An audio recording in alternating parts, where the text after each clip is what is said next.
Hola, Dios te bendiga, bienvenido a tu devocional del día de hoy. Hoy vamos a estar hablando de Jueces capítulo 20. En este capítulo encontramos ciertas inconsistencias de la vida, ciertas dificultades de la vida. Y todo empieza en el capítulo anterior, así es que si no has leído el capítulo anterior, yo te recomiendo que vayas y lo leas para que puedas entender este capítulo. En este capítulo podemos hacer tres preguntas. ¿Por qué pasan las cosas malas? Es una muy buena pregunta que nos hacemos hasta el día de hoy. ¿Por qué el malo triunfa sobre los buenos? ¿Qué debemos hacer cuando las cosas están mal? ¿Qué debemos hacer con la maldad? Y una de las primeras cosas que debemos entender es que la maldad no es culpa de Dios, la maldad no viene por causa de Dios, la maldad viene por causa del pecado, porque el pecado nos deshumaniza, el pecado corrompe el corazón, corrompe la identidad humana y nos hace ser insensibles ante el dolor ajeno, ante la preocupación ajena, ante la dificultad ajena. Incluso aunque causemos dolor a los otros, nos hace sentir insensibles, nos hace ser, insensibles. ¿Por qué? Porque el pecado deshumaniza.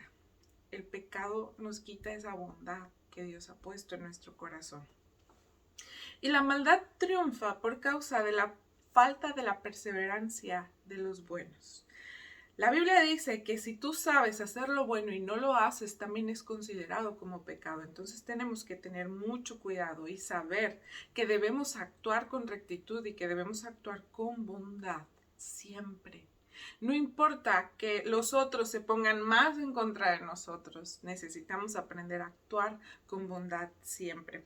En este capítulo encontramos que el pueblo de Israel se une como un solo hombre. Durante todo el libro de Jueces no vemos esta unidad hasta este capítulo.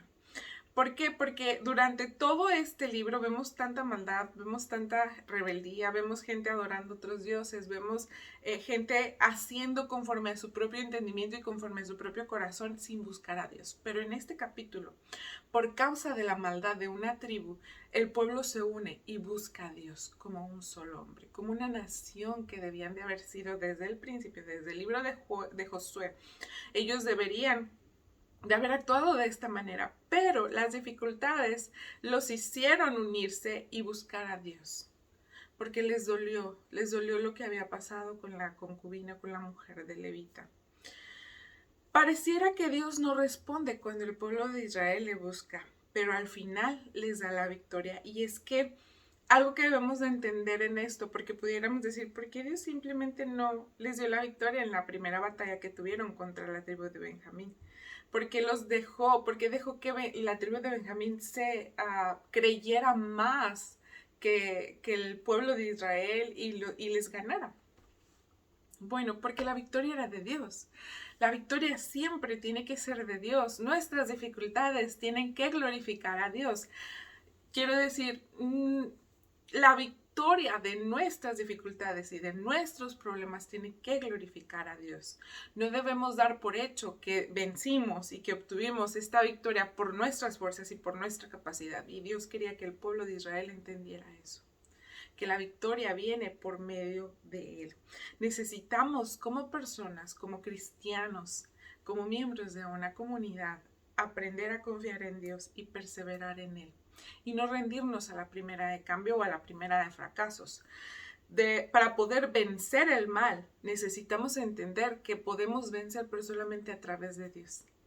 No por nuestras fuerzas, no por nuestra capacidad, sino solamente a través de la presencia de Dios. Al final, el pueblo de Israel venció sobre la tribu de Benjamín.